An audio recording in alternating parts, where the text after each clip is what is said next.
Throughout history, various civilizations have questioned the shape of our planet, creating hypotheses according to their level of knowledge.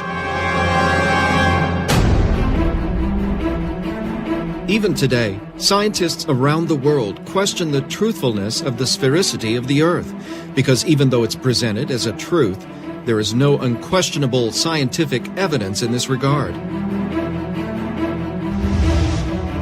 Everything on which science bases itself are only evidences, and evidences are not proofs.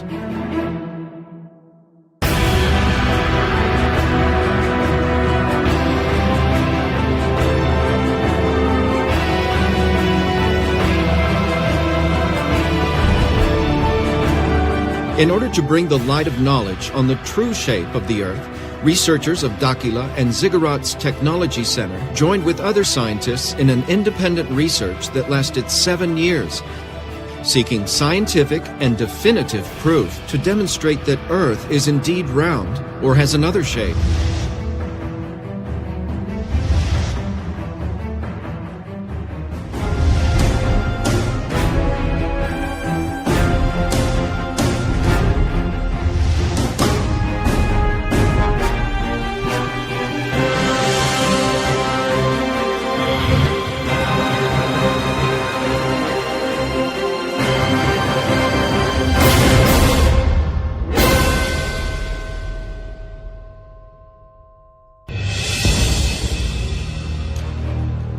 In 2011, researchers from Dakila and the Ziggurat's Technological Center with the objective of proving the real shape of our planet.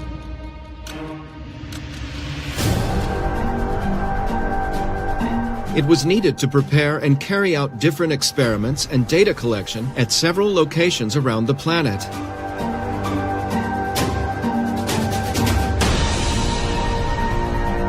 Likewise, several experts were consulted on the possibility of the Earth not being spherical.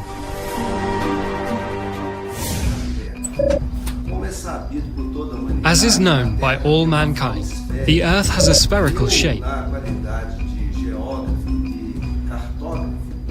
And as a geographer and cartographer, it is difficult for me to accept that the Earth is not a sphere. All this knowledge here, and the perception of man thinking and acting according to these rules here, he is fixed to this model.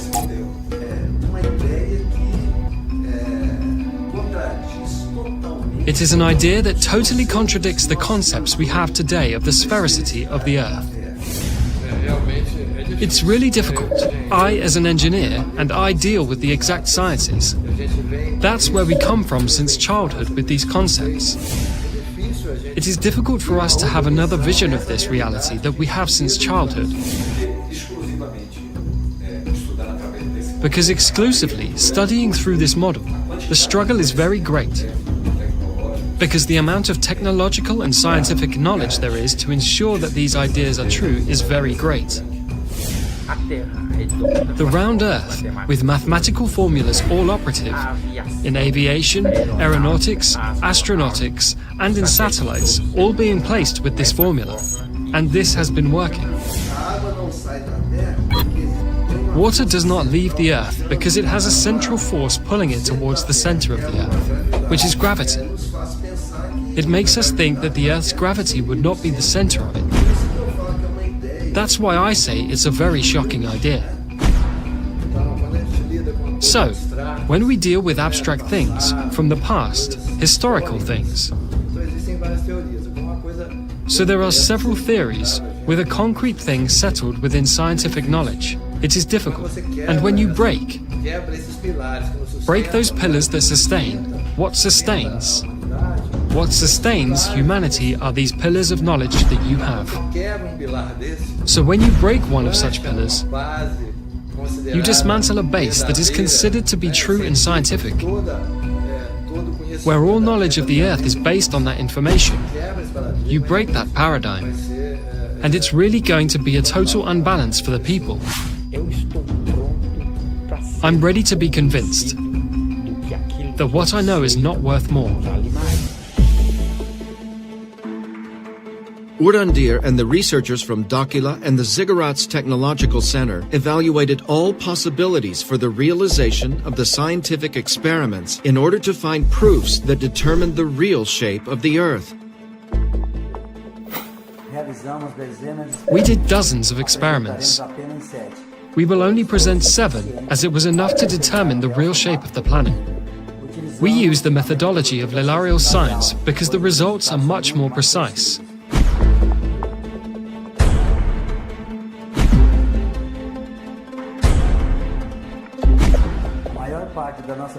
Most of our research was done in the waters because it makes up 70% of the planet's surface. The first chosen experiment was to determine the curvature of the horizon at water level.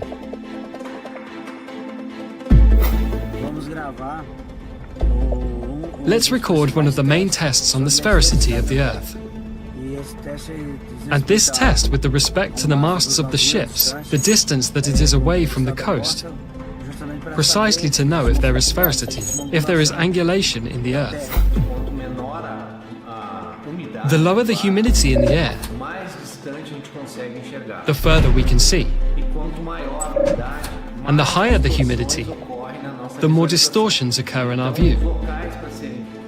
So the places to be chosen to do the tests have to be of very low humidity. The tests will prove that if the Earth is spherical, the waters will follow the curvature. The first site chosen to start the experiments was Lagoa dos Patos in Rio Grande do Sul.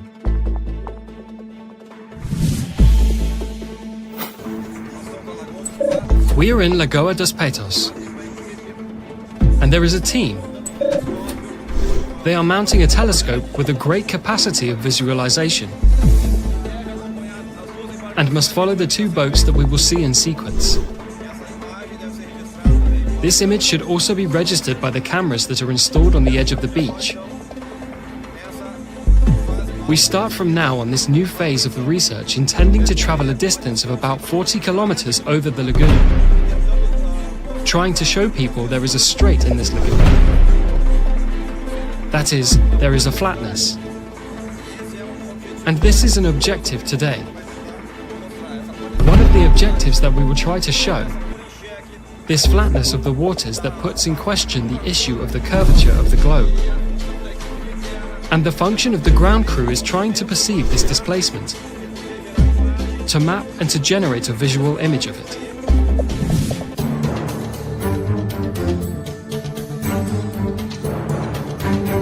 The researchers mounted a Newtonian telescope specially designed for the experiment, with a high-definition camera attached to its eyepiece to register the entire process.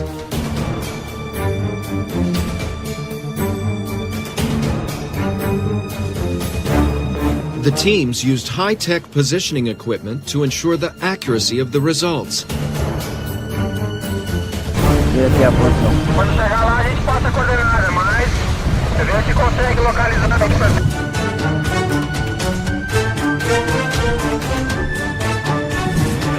This same experiment was carried out in other places. One of them was in the Strait of Gibraltar in France.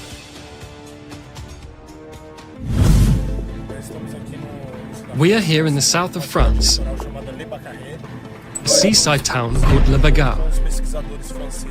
We set out together with the French researchers, coordinators of an association called Project Energy Action here in France, trying to prove the veracity of this seemingly absurd theory. I had the opportunity to participate in the phase of the tests that were held in Europe. It would be the filming of a boat, as far as possible from the coast. We find it very interesting the chance to be able to touch on a controversial subject, and to be part of these experiences, to demonstrate something that science does not accept today. It would be filmed through a telescope. We also used a camera attached to its lens, so we could film the experiment effectively.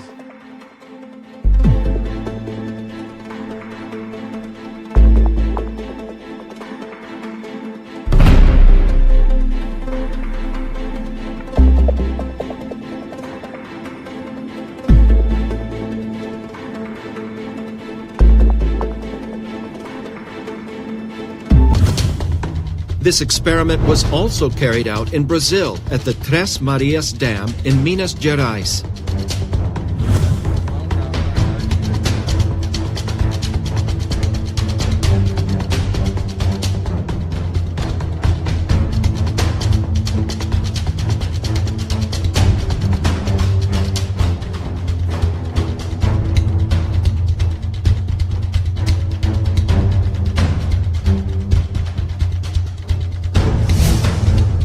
And another team carried out the same experiment on the beach of Santos on the coast of Sao Paulo.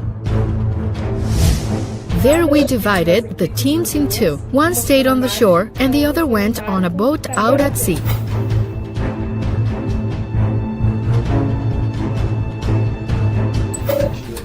We brought a Newtonian telescope. We were also using a total station.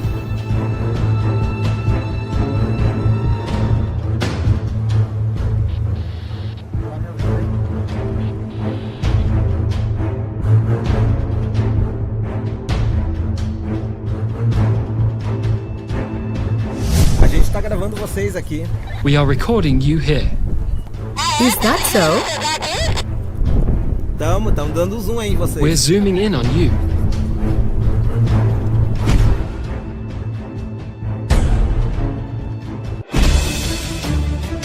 Another telescope experiment was realized at Lake Titicaca in Peru.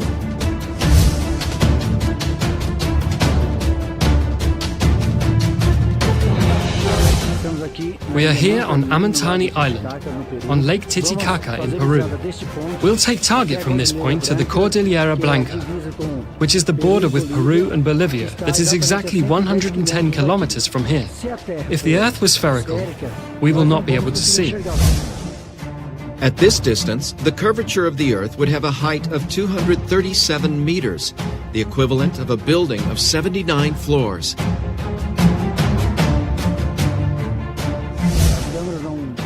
The cameras won't be able to get it, nor will we see at all with the naked eye. We will not see the other side, but with telescopes we do. One of the best points you could have in the world to really register the Earth's sphericity is on this location.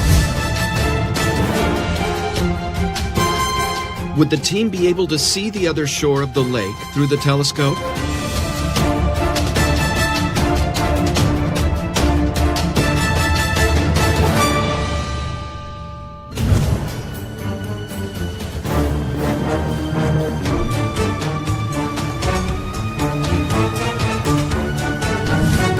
Back in the experiment with the boats, the researchers observed that after some time following the boats with the naked eye, they began to disappear on the horizon.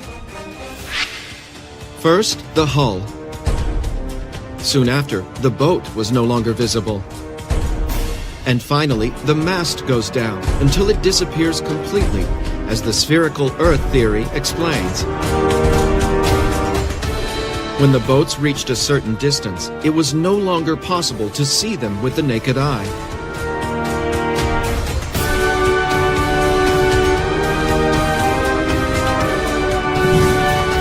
So does this mean that the Earth is really spherical?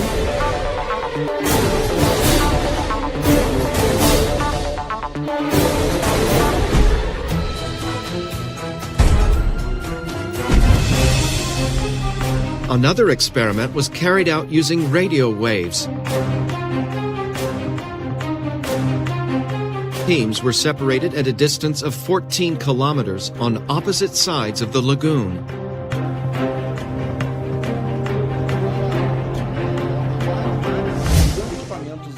Using the radio equipment, we used directional antennas at high frequency, parabolic antennas that concentrate the radio frequency beam, one directed to the other at different points.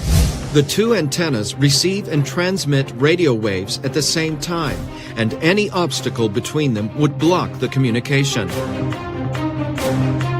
They were meticulously positioned and directed to establish communication.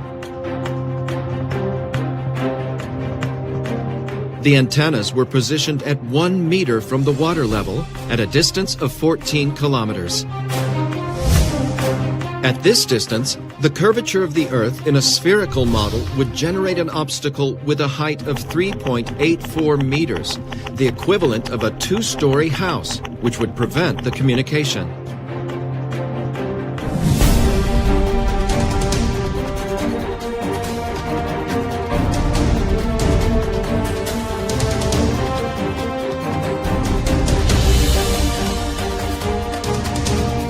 Could researchers have established communication?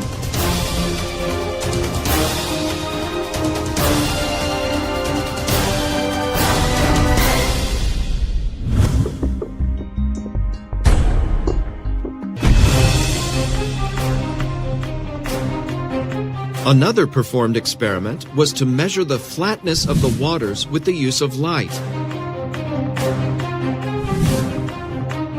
The researchers opted for the use of a laser beam because its beam of light propagates in a linear way and can reach long distances with minimal loss of potency.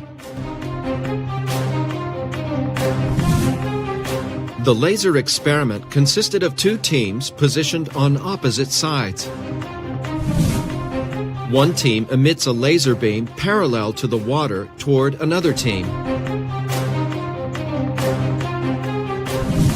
In the spherical model of the Earth, it would be impossible for the laser beam to be seen on the other side, since the supposed curvature of the Earth would be an obstacle in its trajectory.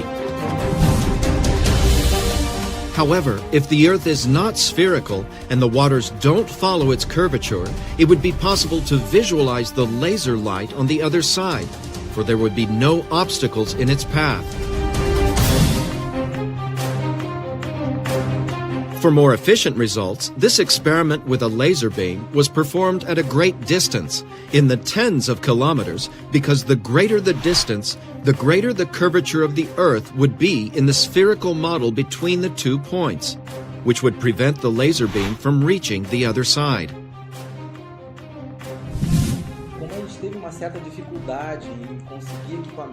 As we had some difficulty in getting high-power equipment, we decided to design and build our own equipment with a great power that could achieve a far greater reach than the laser equipments found in the market. The device emits several beams of light and is set to reach the programmed distance without expanding, with the focus point on an object on the other side. 2 points were chosen at the coast of Sao Paulo, one on the beach of Caraguatatuba and another on the beach of Ilhabela.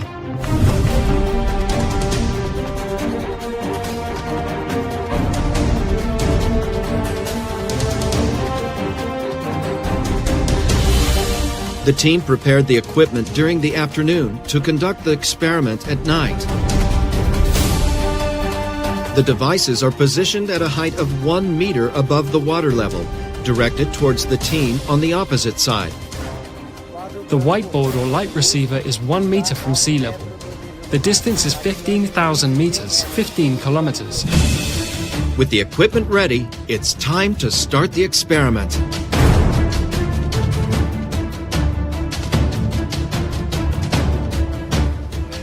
South, 43 degrees.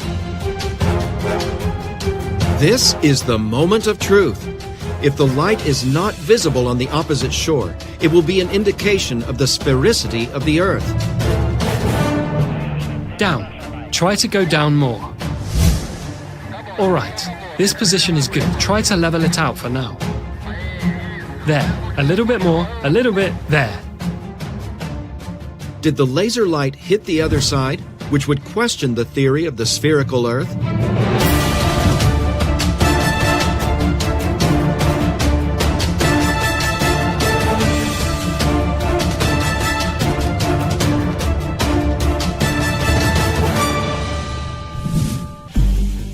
The team's next step was to repeat this same experiment over longer distances. To continue the research, Lake Titicaca was chosen, on the border between Peru and Bolivia.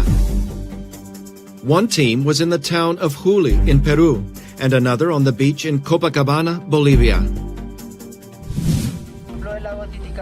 Lake Titicaca has a width of 65 kilometers and a length of 165 kilometers. Other people say that the lake has spines, but it has not. It's a flat surface.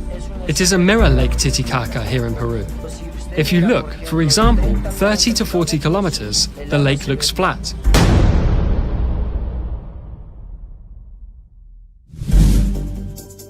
Will the researchers be able to prove the flatness of Lake Titicaca?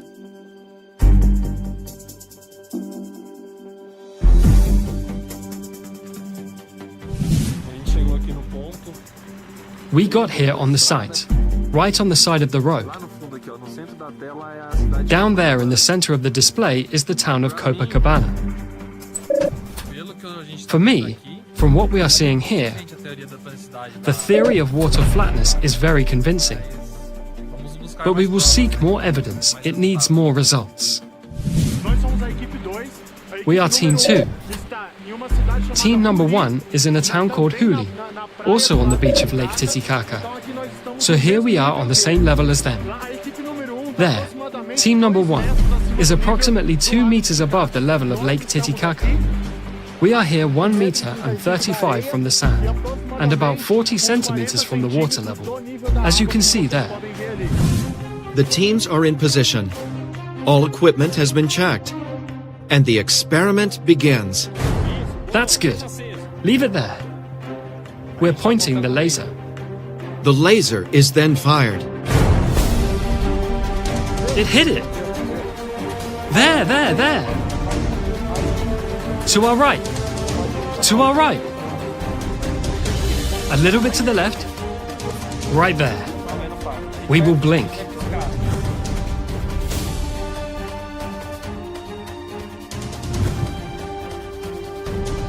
Could the laser be visible on the opposite sides, which would prove the flatness of the waters?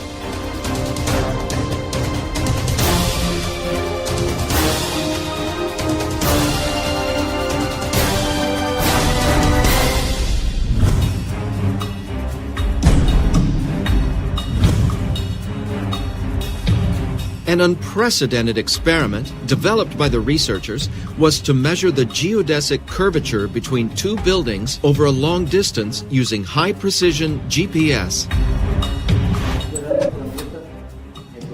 Considering the round planet, you have to mark a point from one extreme to the other, from a certain distance, precisely to prove mathematically whether the Earth is round or not. So we got 2 cities, far away. We take 2 buildings, one in a city in the south and one in a city in the north. This one in the south and this one in the north. What happens? If we measure this distance here at the base of the buildings, if the Earth is really spherical, when we measure buildings of the same height, when measuring the top, there has to be a difference, because if the Earth is spherical, it must have a superior length than the base. To carry out the experiment of the geodesic curvature, 2 buildings were chosen of the same height and sea level, as far apart from each other as possible. High-precision GPS measurements are done at the base and at the top of each building. According to the theory of the spherical Earth, the distance of the measurements of the bases must be different than the measurements of the top, even in a few meters. But if the measurements are equal, this would show that the Earth has no curvature. In order for the results to come out with the best possible precision, the CTZ researchers invited INCRA, the National Institute of Colonization and Agrarian Reform. This is one of the most respected organizations in Brazil, and one of the best in the world in the area of topography. INCRA engineers and technicians met with the researchers from the CTZ and Dakila to decide on the realization of the experiment, which would be evidence, or not, of the sphericity of the Earth. Analytically, we will see if really this line here will be perpendicular in relation to this horizontal distance between the 2 points.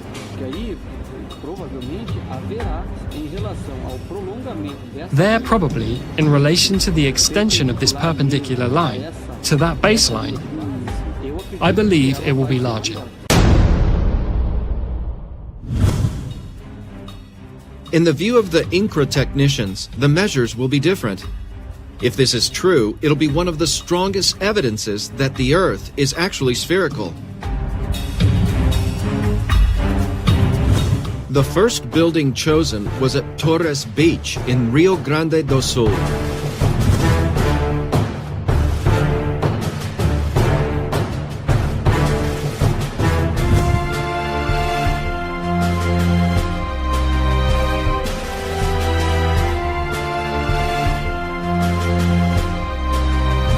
The second building was chosen in Natal, in Rio Grande do Norte, at a distance of 3,050 kilometers from each other, with the same altitude in relation to sea level. This is a GPS L1, L2 signal receiver. We'll do a reading from this point to chart the base. And from that base, we'll do the vertical readings relating to our goal. And afterwards, we will use another equipment, which is a total station, to make the readings of the vertical and horizontal angles.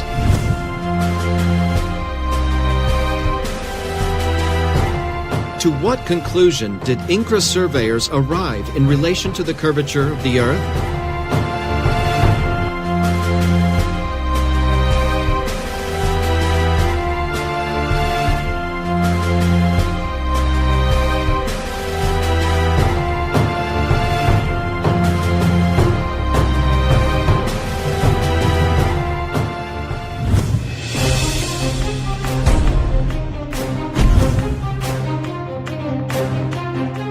To carry out the last experiments, the researchers invited the consulted specialists at the start of the research to accompany and participate in the tests.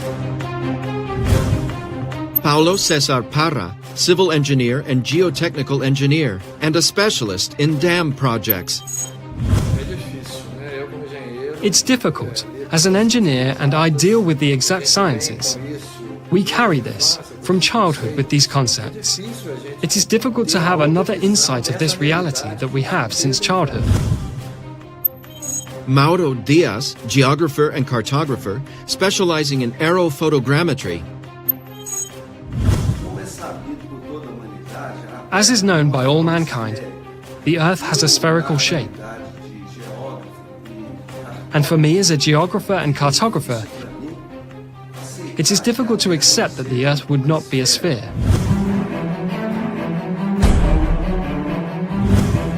In Minas Gerais, Brazil, the researchers performed the experiment of the geodesic curvature in the waters, accompanied by the guests.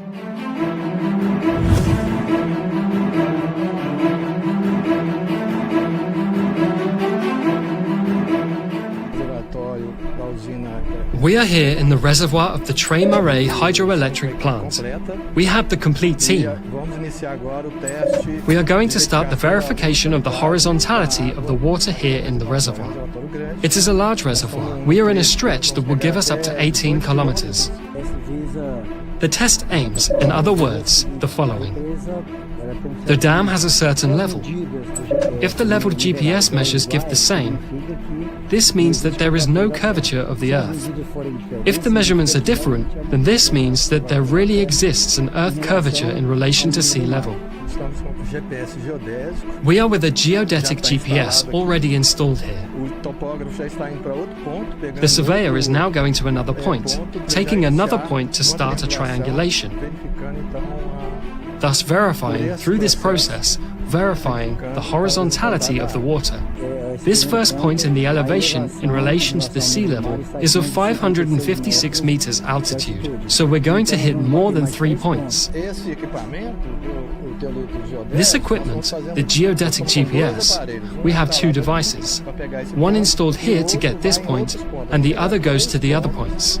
We get 3 points, all at the water level, and check the level of that point. The accuracy of this equipment for this distance, a distance of 10 to 20 kilometers, is around a few centimeters.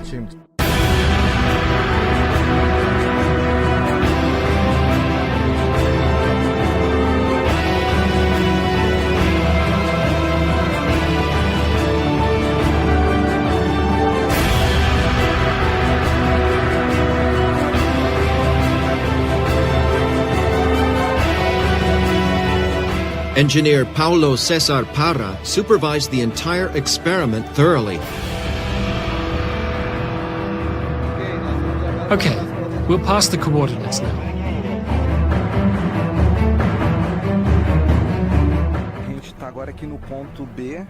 We are now here at point B, 7.5 kilometers from the starting point, and there we had 556 meters altitude on the lagoon level.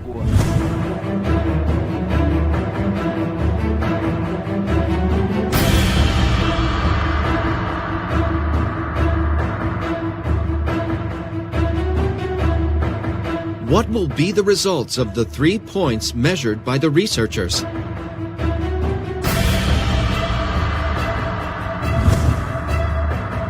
Will they prove the flatness of the waters or the sphericity of the Earth?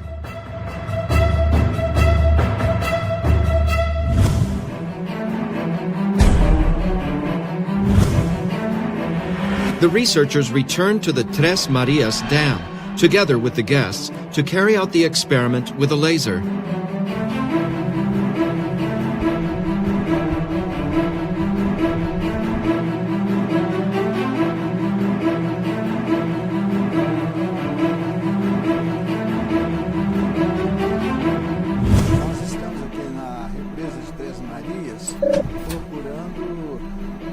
We are here at the Tres Marias Dam trying to explain various phenomena. Since we have an open mind, we have to do an investigation. A research with several experiences to explain these variables.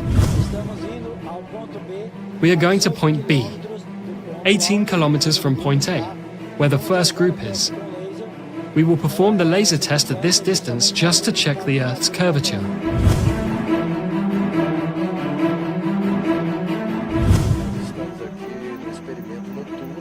We are here in the night experiment at the reservoir of the Tres Marias Dam. You can see the boats that brought us. Here in the lake, we are on the shore of the lake. The positioning of the laser is here by the lake, a meter or so from the water level. Where is the other second laser? That is also in the same position, exactly 1.5 meters from the water level of the reservoir. We are in good climate. There is no wind, which greatly impairs water evaporation that impairs visualization. So the weather is relatively cold, so there is little evaporation as well. So, very favorable for our job. Equipment positioned, the experiment starts.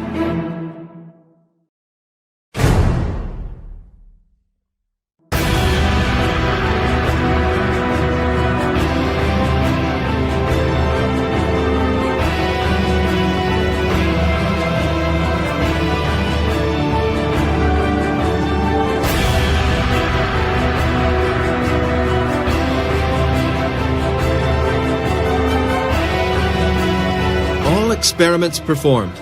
The moment of truth has come.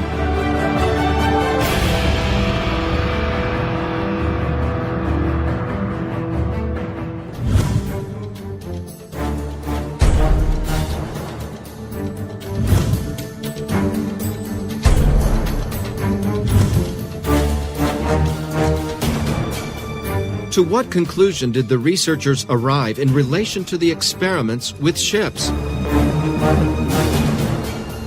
The researchers realized that after some time looking at the boats with the naked eye, they began to disappear on the horizon. First the hull, then it was no longer possible to see the boat, and finally the mast lowered until it disappeared completely, as the spherical Earth theory explains. Watching the boats with the naked eye, the initial impression is that they were disappearing, as if descending behind the horizon line. When the boats reached a certain distance, it was no longer possible to see them with the naked eye.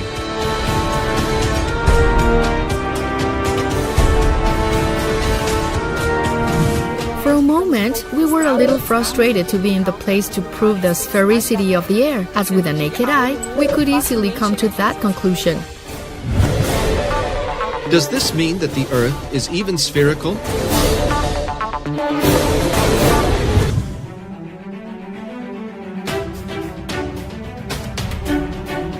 With the loss of eye contact, it's time for the team to use optical instruments in an attempt to still see the boats.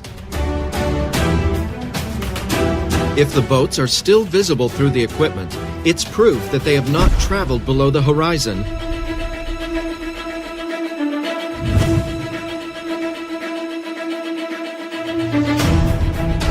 And to everyone's surprise, the boats were still there, visible.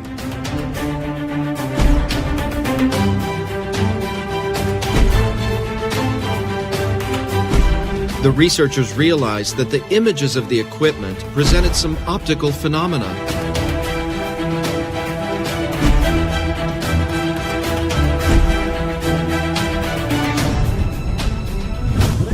During the experiments, we perceived the formation of optical phenomena that we initially attribute to the Fata Morgana effect, which is the refraction of light in the layers of the atmosphere. This phenomenon is very common in deserts. There are the famous mirages. The mirage is the Fata Morgana effect.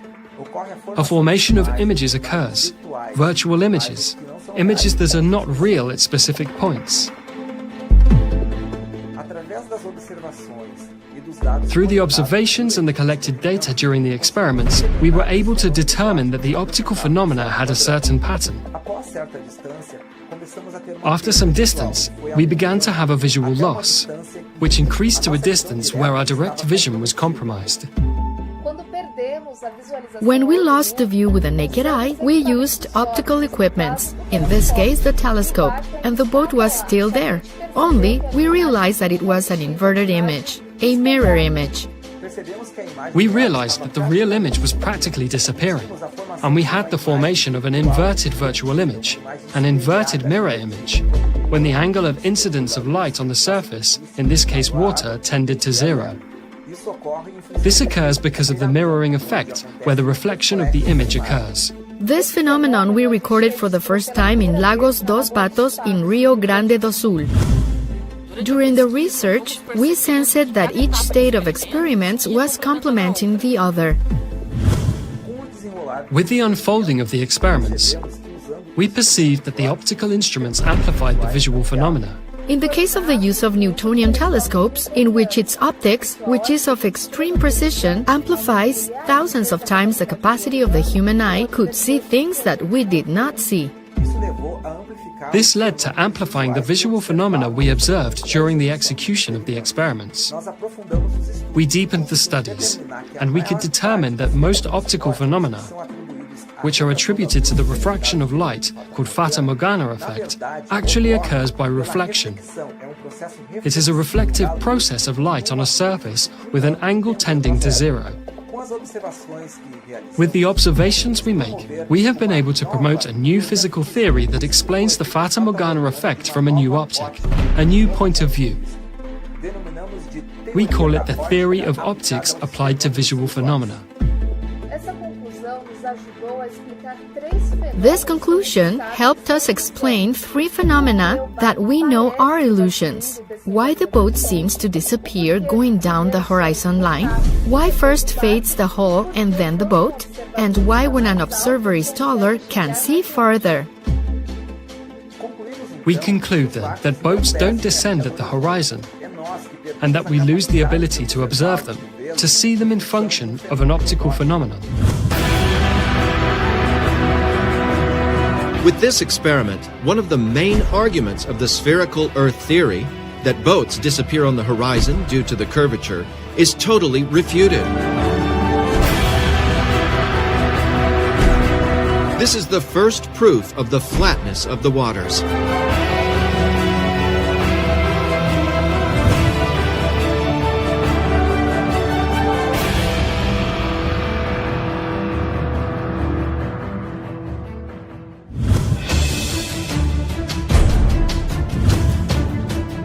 Among the long-distance viewing experiments performed with telescopes, the one with the greatest impact was at Lake Titicaca, where the team tried to record images at 110 kilometers. The site was chosen due to the low humidity of the air at certain times of the year, which is a prime factor for the result.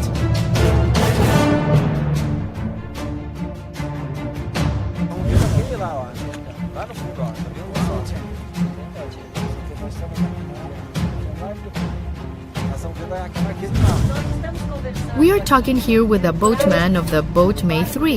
He is an inhabitant of the island of the Uros. He is from the Aymara civilization. Is it possible to see the other side of the margin, or is this not possible? Yes, it is possible. Always because our lake, we think, is like a table. How many kilometers do you see?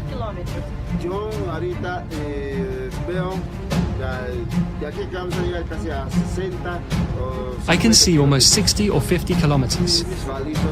Normal, no binoculars, nothing? Yes, normal, without binoculars.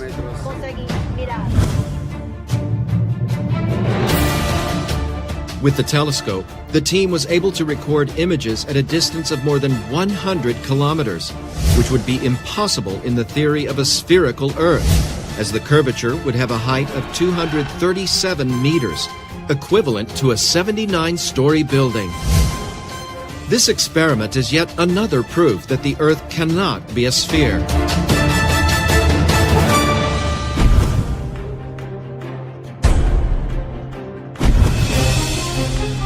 And the result of the experiment with radio waves? The researchers used directional parabolic antennas, where in the spherical Earth model, communication would be impossible, as the minimum obstacle would preclude this, since at the distance of the experiment, the curvature of the Earth would generate an obstacle of 3.84 meters in height.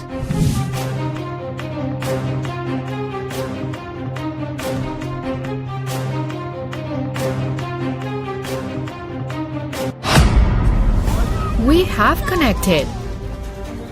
Got it. We're with connection here. It's responding. The machine is responding. Returning. I'm having connection to your computer there. We have a ping back here. The connection is established. The signal that we wanted, we could scan there and managed to find it here.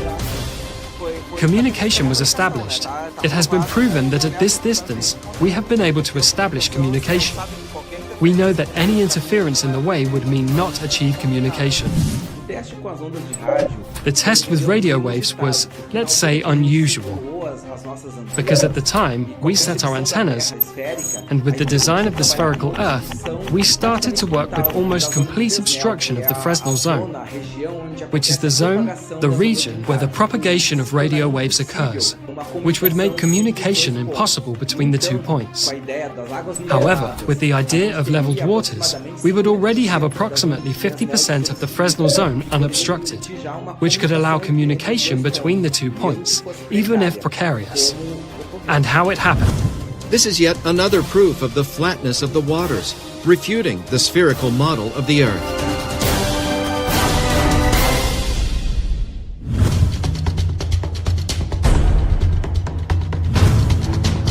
What about the geodetic curvature experiment performed on the buildings? Measurements were done of the bases and tops of 2 buildings, one in Torres, Rio Grande do Sul, and another in Natal, Rio Grande do Norte, 3,050 kilometers apart from each other. According to the theory of the spherical Earth, the distance of the measurements of the bases must be different than the measurements of the top, even in a few meters. But if the measurements are equal, this would show that the Earth has no curvature. Remembering the opinion of the INCRA engineers before the experiment, Probably there will be in relation to the extension of this line, perpendicular to the baseline. I believe it will be longer.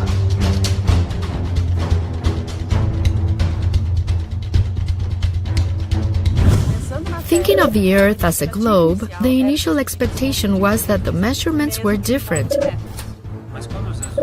But when the results arrived, the base and the top measurements were the same. showing that the two buildings are leveled upright. And here the opening angle, where we read the point here, the base of the building and its height. As we do this calculation here, on this plane, we will always find this distance here. On this plane, we will always find this distance here. The identical measurements of the distance between the bases and the tops prove that between the two buildings there is no curvature, proving that the Earth has no spherical shape.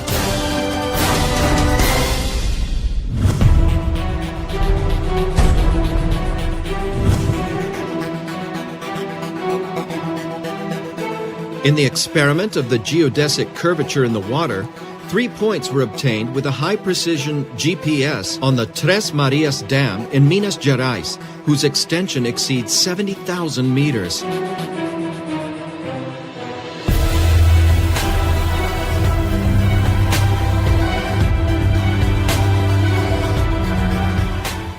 This first point, the elevation in relation to sea level is at 556 meters altitude.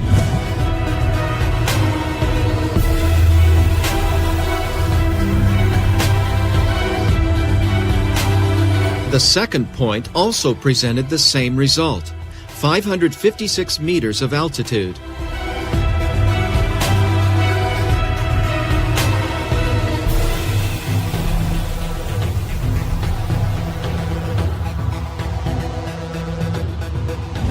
If the third point were different, the water would be following the curvature of the Earth. If the measurements are the same, it will be proven that there is no curvature, but indeed flatness in the waters. And the measure of the third point surprised the researchers. Here we also obtained the same measure, 556 meters at the level of the lagoon. We analyzed the data collected by the equipment, and all points show the same result, the same altitude, thus showing that the water in the dam remains level.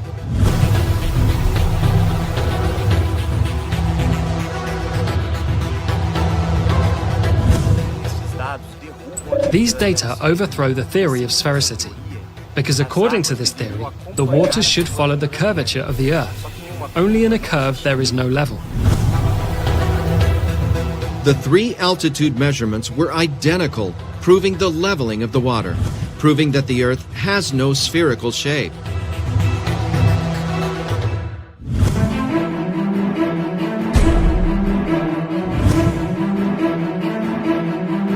And what is the result of the laser experiments? Did the team see the laser light on the other side?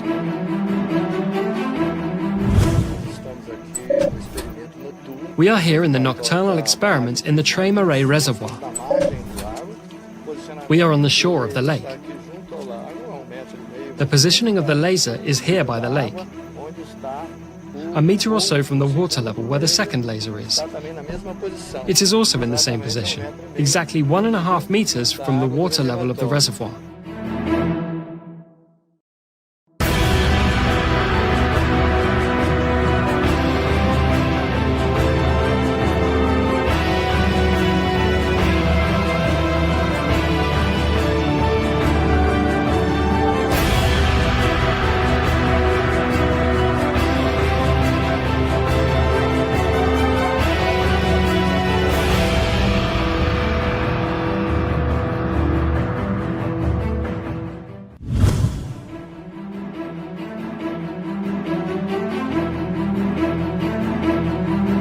As you can see, the two devices are communicating at a distance of 18 kilometers. We have successfully done an experiment today, and we are proving that the Earth does not have the format that science believes it has. So as we are at 18 kilometers, there is no water level difference from here to the other crew that is 18 kilometers away. It's exactly level. On this distance, there should be a visual obstruction by virtue of the curvature of approximately 6 meters, and we were able to get the signal from a laser cannon from the other shore at 18 kilometers on a little more than a meter from the level of the lagoon. This is the ultimate test.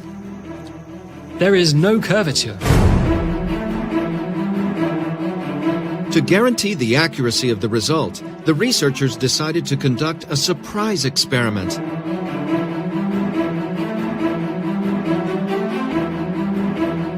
With the team still in place, a beam of light was lit that should be visible at 18 kilometers on the side where the team of surveyors was, who used a total station.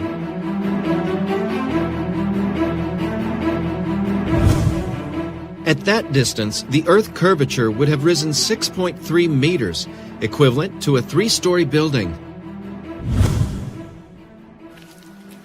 Do you see? Yes. Down. Can you see? Yes. Down. Can you see? Can you see? Yes. I am at water level. At water level. So okay, I will write down and you read the angles and the coordinates. There you take that height where it was blinking at the water level. It's on water level. But on how many meters high? 0. It's blinking in the water, right? It's in the water. 10 centimeters from the water. Okay, so I'm going to write down the angle here. Wait, Wilson. During the experiment, a laser was added without warning the topographers. Do you see any other light?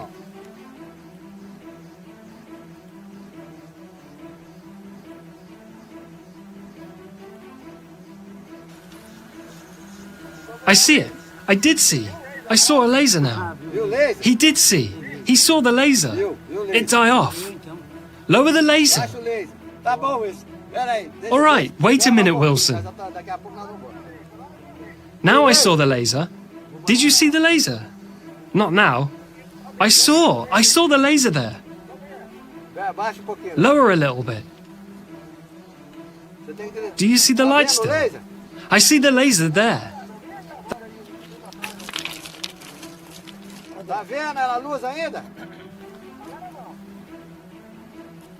Do you see the light still? I see the laser there. That's good. Just a minute.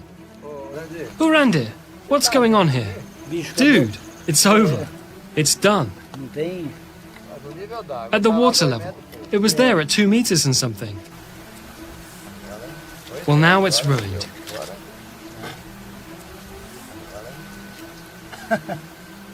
Now, so anything else needs to be done. We can go, right? We are with a telescope. We have a precision level, an optical level, with a topographer. We have a total station, which is a topography equipment that is used for measurements and level determination. So we are here 18 kilometers marked with a GPS on an island, on a point of Lagoa, 18 kilometers from the topography equipment there with the crew.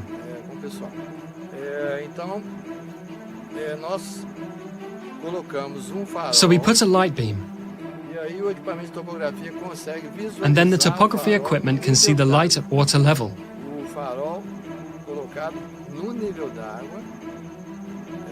The light placed on the water level can be visualized by the topography equipment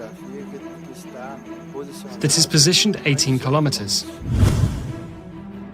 And the engineer remained perplexed by the outcome of the experiment.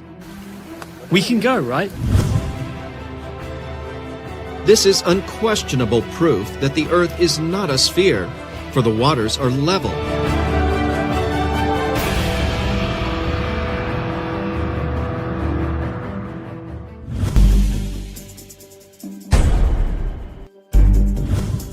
And the result of the laser experiment carried out at Lake Titicaca.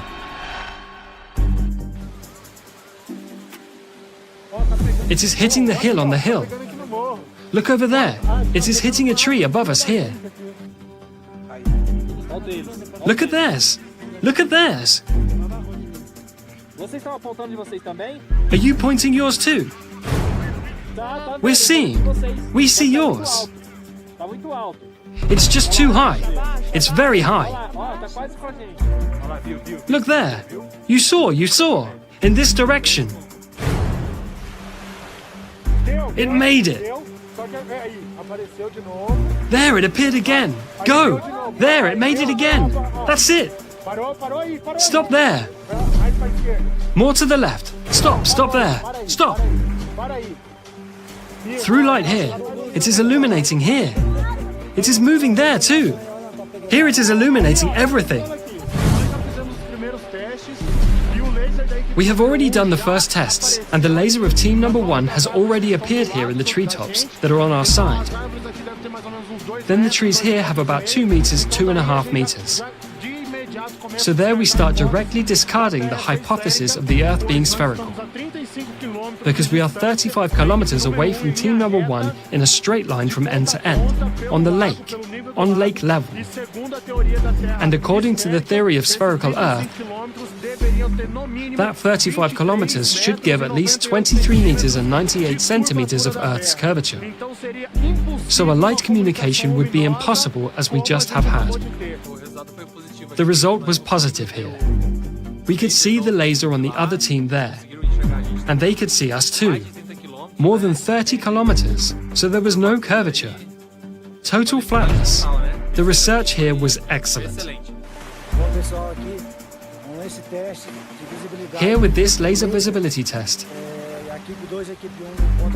Team 2 and Team 1 at 35 kilometers, there really was an unusual commutation at a distance of 35 kilometers, and that there should be an arc of approximately 24 meters. Neither Group 1 or 2 should be seeing the lights.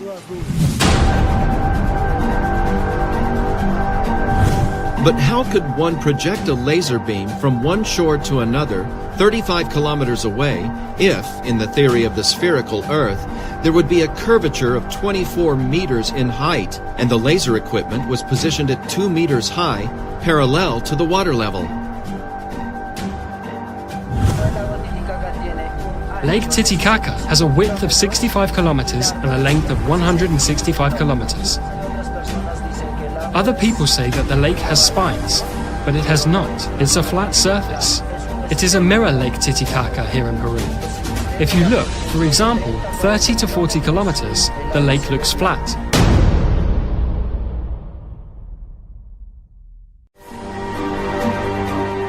This is yet another unquestionable proof of the flatness of the waters, which definitively overturns the theory of the sphericity of the Earth.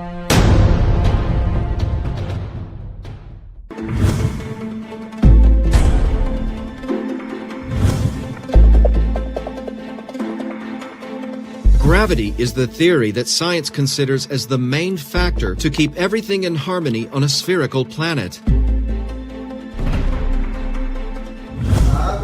Water does not come off the Earth because it has a central force pulling towards the center of the Earth, which is gravity. It does not exist. According to the experiments, gravity does not exist. From the fundamentals of nature, plumb and level overthrow the theory of gravity.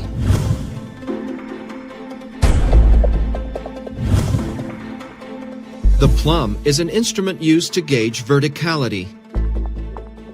It is of fundamental use in civil construction to guarantee the verticality of the buildings. This tool we use to get the wall in the right plumb because it cannot be out of plumb because the wall can fall. So this plumb is used for this, to keep it right and steady on the plumb. Neither there nor here, right there in the plumb. The use of the plumb is the only way to ensure that construction is being erected in vertical alignment.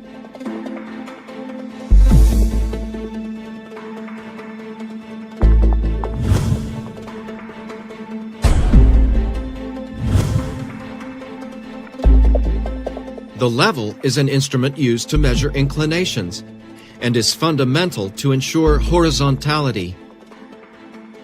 It's used extensively in the areas of civil construction, surveying, photography, and astronomy, among others.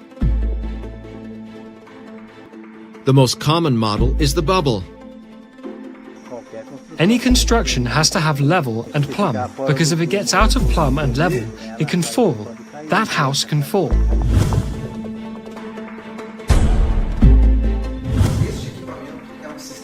This equipment is a system of communicating vessels and is used in the laboratory to demonstrate the behavior of water leveling.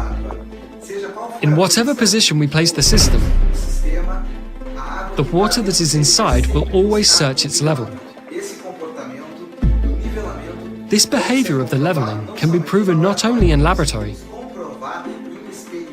but we can prove this in field experiments in ponds, lakes, and the seas.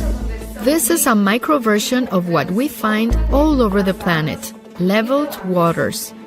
By verifying that the water remains level, both in micro and macro environments, it's also verified that gravity does not exist, because if this force existed, the waters would follow the curvature of the planet. But then, what forces act to maintain harmony on a non-spherical planet?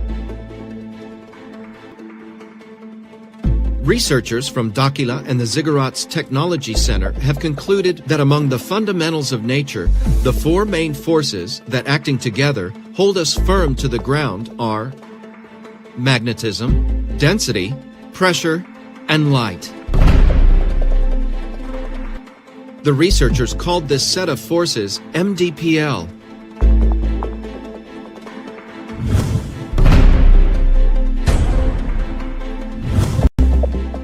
Among the four MDPL forces, magnetism, in contrast to what science considers, is one of the strongest forces that act on Earth. It's the main force that keeps everything in balance, from the bonds of an atom to the Earth's magnetic field.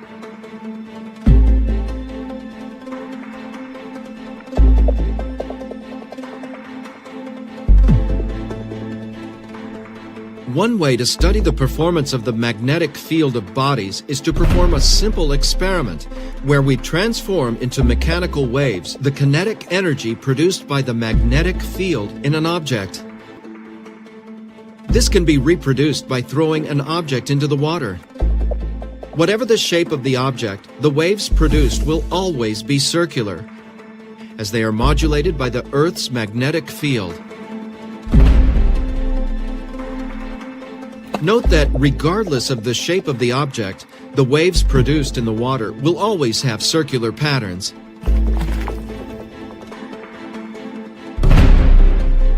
This happens because the waves in the water are being modulated by the influence of the Earth's magnetic field. It does not exist. According to these experiments, gravity does not exist. But going even further, to prove or to sustain the sphericity of the Earth, without people falling, buildings, animals, constructions, the waters especially going off, flying out into space, to justify people staying fixed on the Earth's surface without being thrown off by the spin of the planet, they created a magical force called gravity. But this magical force is torn down by the plumb and level, because the physical behavior of water is to seek leveling. Or is physics wrong too? If the physical behavior of waters, according to our physics, is to seek leveling, how will it fix itself to a ball on a sphere without flying off? Space outside without seeking its level? So these are two contradictory things.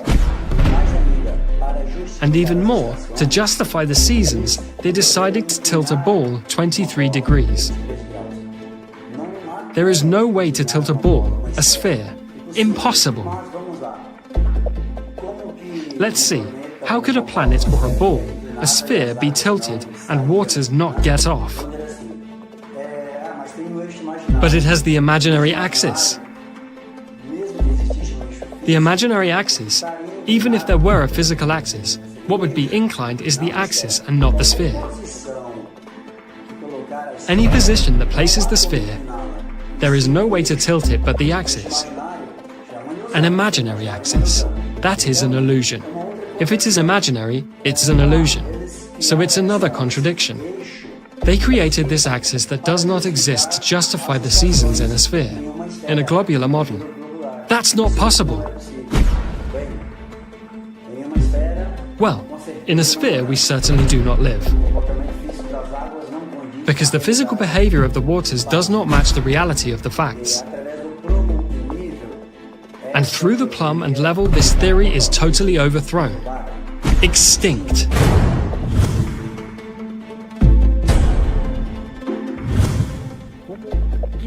What would Earth be like? The first sight, the Earth is absolutely flat. But this plane goes where? Is it square? Is it a circle? Looking from above, the impression you have is that the Earth is flat.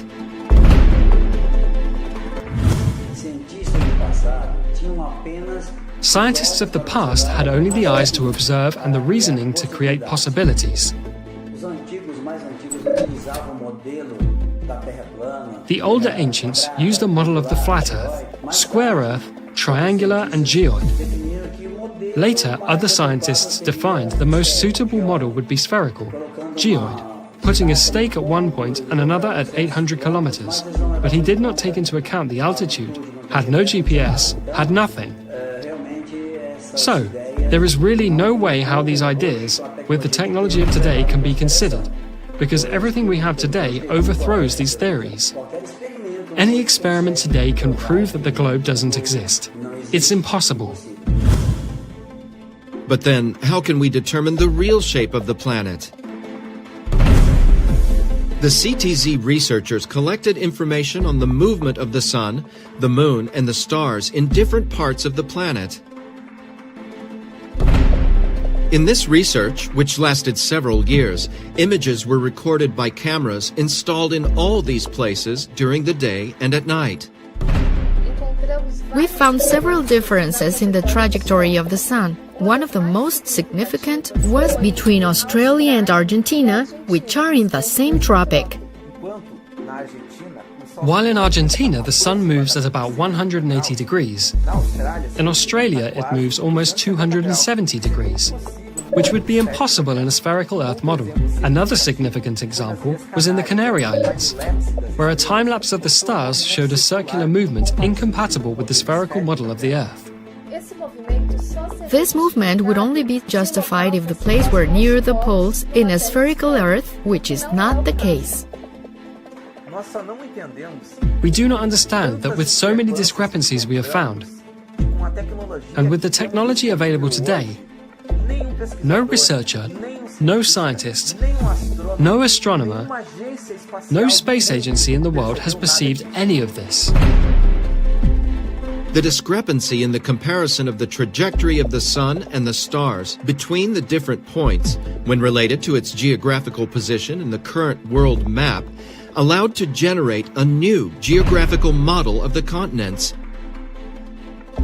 In this model, the continents present a size and position somewhat different from the current world map, having the North Pole to the center and the other continents around it. This new model was called Convex Earth.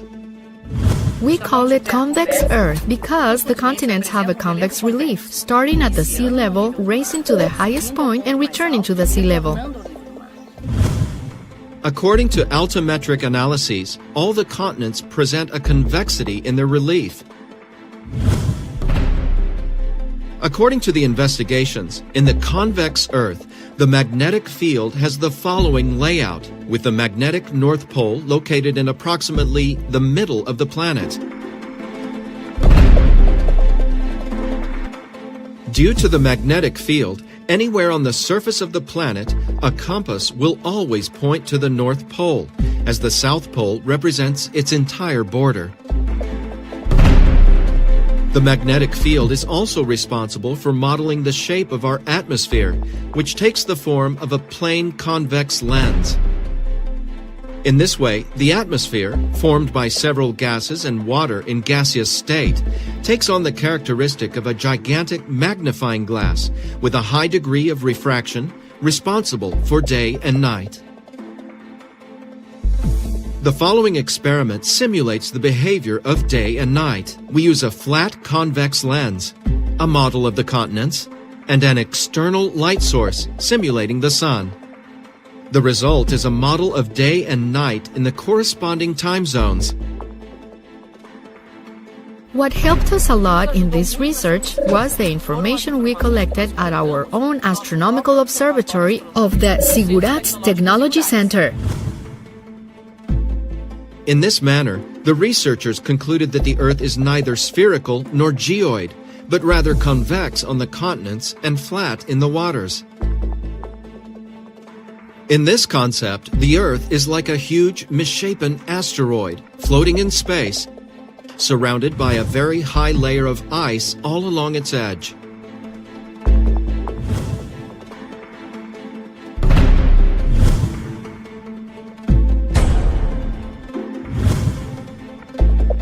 And how do satellites work in the convex Earth? The magnetic field of our planet is primarily responsible for keeping the satellites in orbit. Briefly, there are two types of satellites, the geostationary and the orbitals. The geostationary ones are apparently fixed in a position over the surface of the planet. I say apparently because its orbit has to be corrected periodically. Orbital satellites are in orbit over the surface of the planet. They have different routes and altitudes according to each application.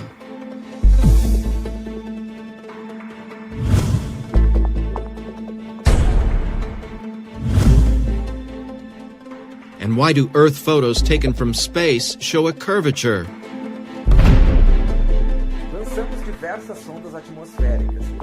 We launched several atmospheric probes, and we noticed that the images recorded in the upper layers of the atmosphere begin to show a certain curve after a certain height.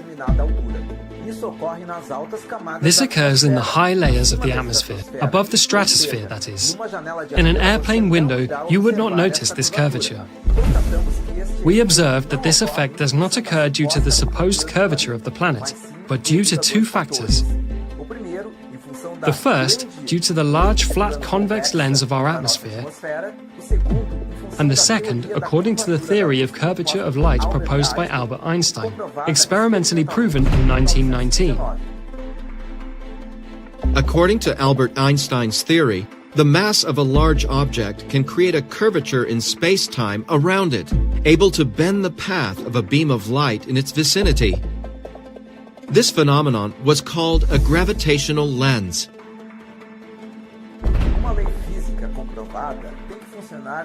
A proven physical law has to work in both macro and micro environments. In this way, the gravitational lenses were proved through astronomical observations of objects of great mass. Then we conclude that the curvature of light in the high layers of the atmosphere also occurs as a function of the mass of the planet itself and of its magnetic field. We fabricate in our laboratory a physical gravitational lens capable of correcting the curvature of light in the upper layers of the atmosphere. In the experiments, we reached the degree of 0.22 for the total correction. This can also be proved through computational simulation. This law also applies to other bodies, such as the Moon, and the planets we know from our solar system. They apparently are spherical when viewed through telescopes, but we do not know their real format. That is, not always what we see represents reality.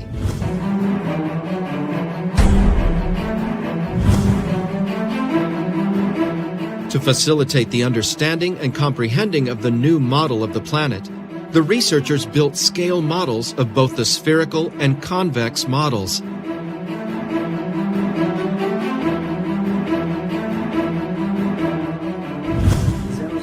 We made a scale model on geographic scale, just so that people have better clarity.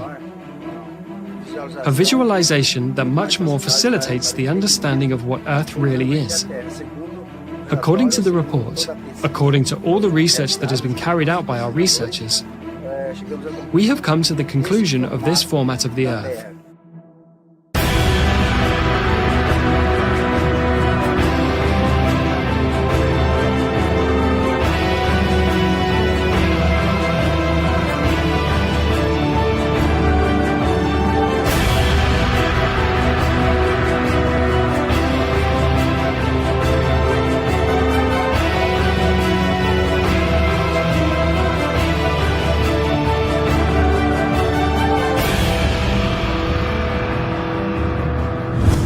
We have been conditioned since childhood to accept that our planet has this round format. But if I say that there doesn't even exist a real image of our entire planet, to date, none of the space agencies of these institutions have managed to register an entire image of our planet. With all the technology and advances of science, this image does not yet exist.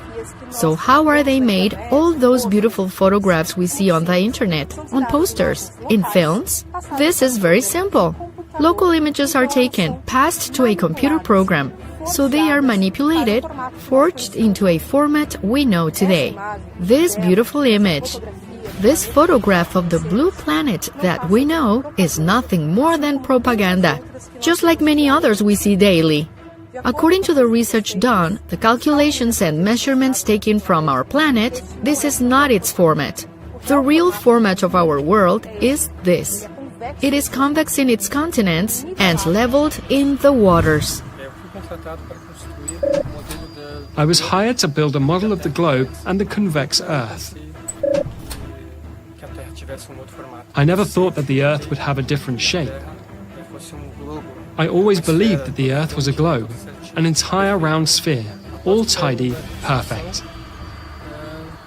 After the completion of the construction, I see the importance that you cannot live on a planet without level and without plumb. I can only conclude that our planet is convex. Just as the image of our planet is manipulated, the size and shapes of the continents also go through the same type of problem. They are very different from what we have custom to see on the world maps. Countries like Brazil or Russia, they gain land extensions much larger than are informed, which would explain so many miscalculations in land demarcations. Now, how do we come to this conclusion? It is very simple. If we take into account all the numerical data, all the measurements, the distances in the tropics, the meridians, the coasts, the extensions of land, and apply it on paper, taking all the details into consideration, all these continents suffer great distortions. Without exception, none of them stay out of it. Some, as I said, Brazil and Russia, suffer an increase in land, and others, like the United States, suffer a reduction.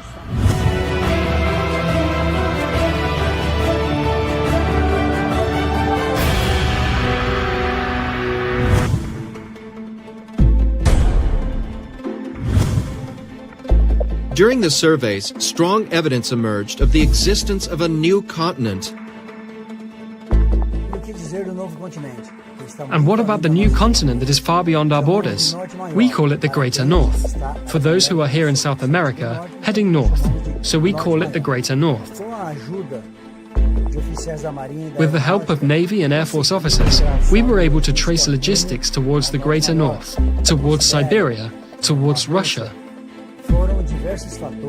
There were several factors that led us to perceive the existence of the new continent. With the launch of several atmospheric probes, equipped with cameras and other equipment, we were able to identify a territorial mass that is not included in our maps. It is not part of our current cartography. And, analyzing the images, mainly of the probes, we realized that it is part of a new continent, behind an immense layer of ice.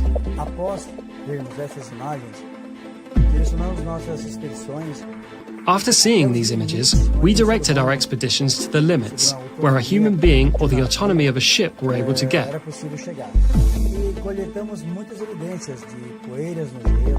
And we collected many evidences of dust on the ice, pollen, and other evidences that really brought us to the certainty of the evidence of this new continent.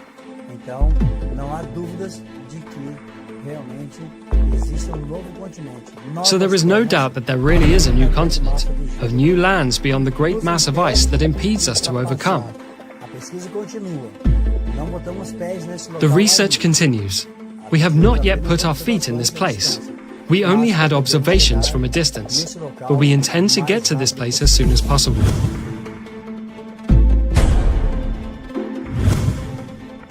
A study performed by the CTZ on the Sun, Moon, and stars brought many answers regarding the positioning of the continents and the shape of the Earth. On the other hand, many questions have arisen.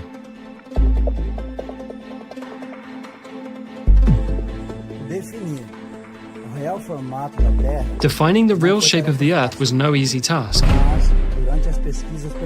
But during research, we realized that the most difficult was yet to come. We realized that the Sun brings forth many anomalies, its trajectory, the sunrise and sunset. We installed equipment in several countries in different parts of the planet. And all these equipments recorded different situations, anomalies that made us think, rethink, about trajectory and about what we learned about the Sun. Its size, its distance to Earth does not match what we learn. It does not coincide the realities of the facts. It is an anomalous trajectory, totally different. It implies strong evidence that the Sun is not a star the way we learn. It seems that it is much closer to the Earth than we think. Moreover, its trajectory is totally different. In several points, in several continents, the trajectory does not coincide with the reality, mainly in Australia and the Canary Islands. For example, in Australia, it rises and sets almost in the same place. In Antarctica, it's totally different. Some months of the year, it stays at a fixed point, practically without moving to either side.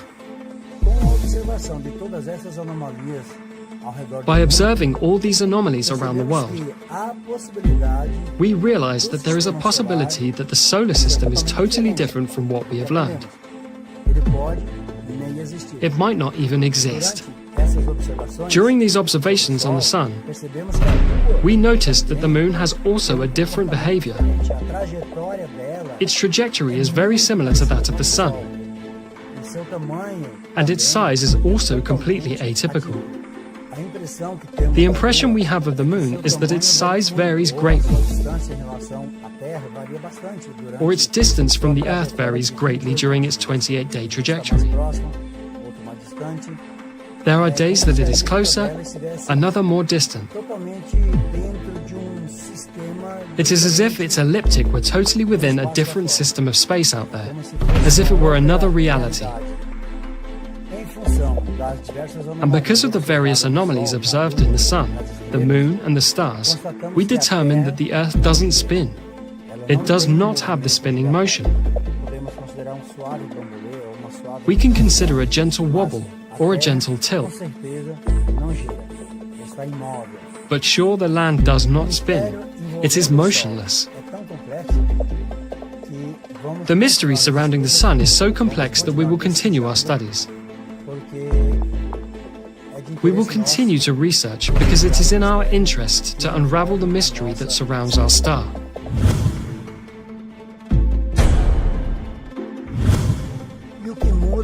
And what changes in our lives?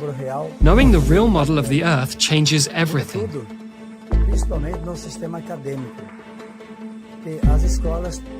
Mainly in the academic system. Schools will have to redo all of their programming from their school curriculum, geography, astronomy, mathematics, physics, everything changes.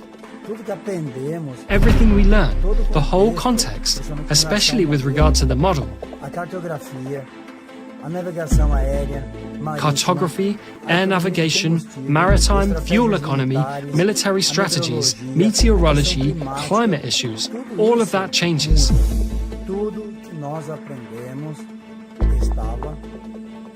Everything we learned was mistaken.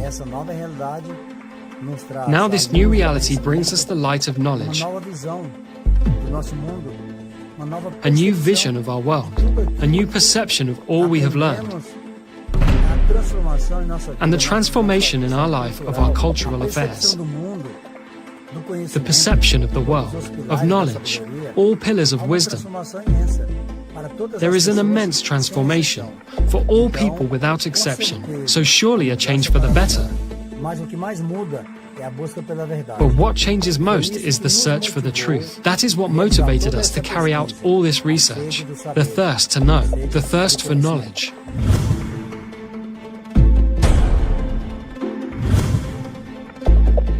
And what about the specialists Mauro Diaz and Paulo Parra who accompanied the experiments? I have always worked with the concept that the Earth is spherical. And my colleagues and all cartography is based on the sphericity of the Earth. A problem even of reasoning.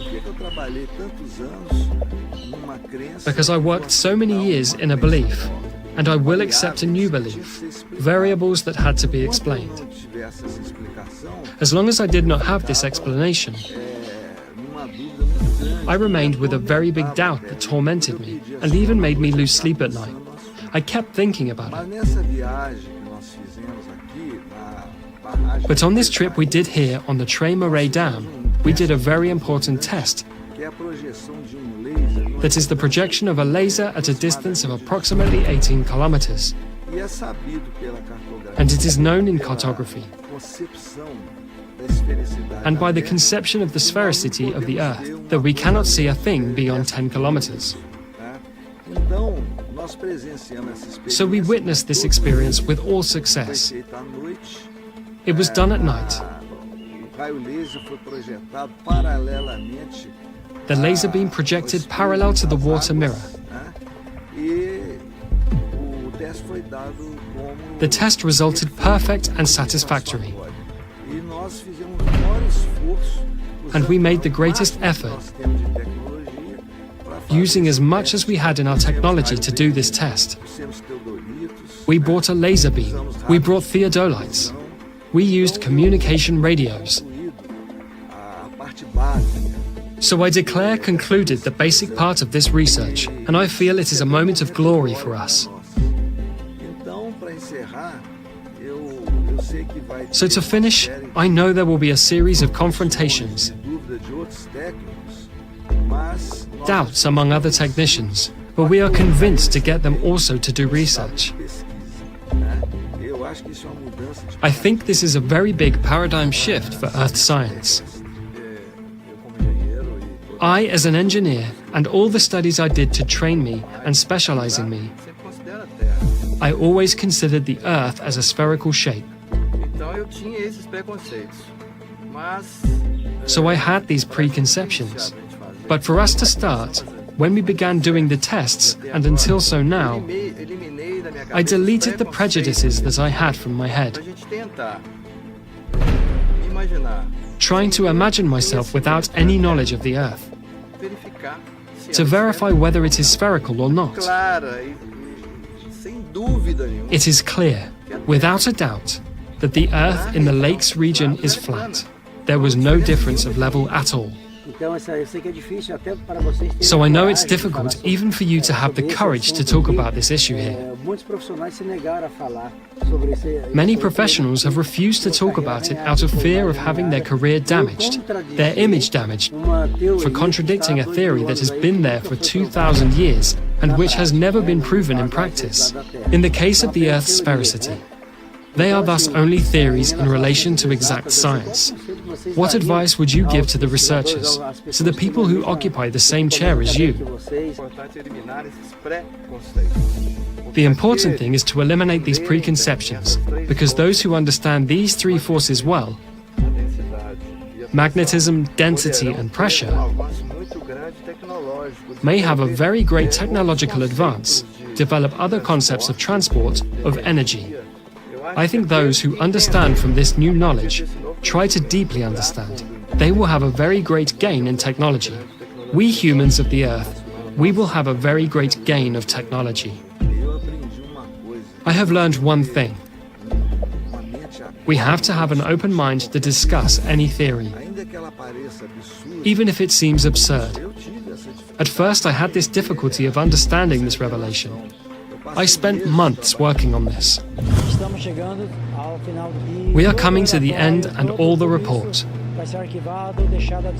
All this will be archived, made available on the internet. For anyone who wants to repeat the tests, we will include all the devices that were used, all technologies, all coordinates. We are here at the Três Marés Dam in Minas Gerais, and all this will be available to all of you, so that everyone can repeat the tests at home if they want. With this, we hope that our contribution to science and to the people, to the government, to the Air Force, not only Brazilian, but to all countries, including, so that all people can have a different vision from those 2,000 years that we had this spherical Earth theory. And now I hope you draw your own conclusions.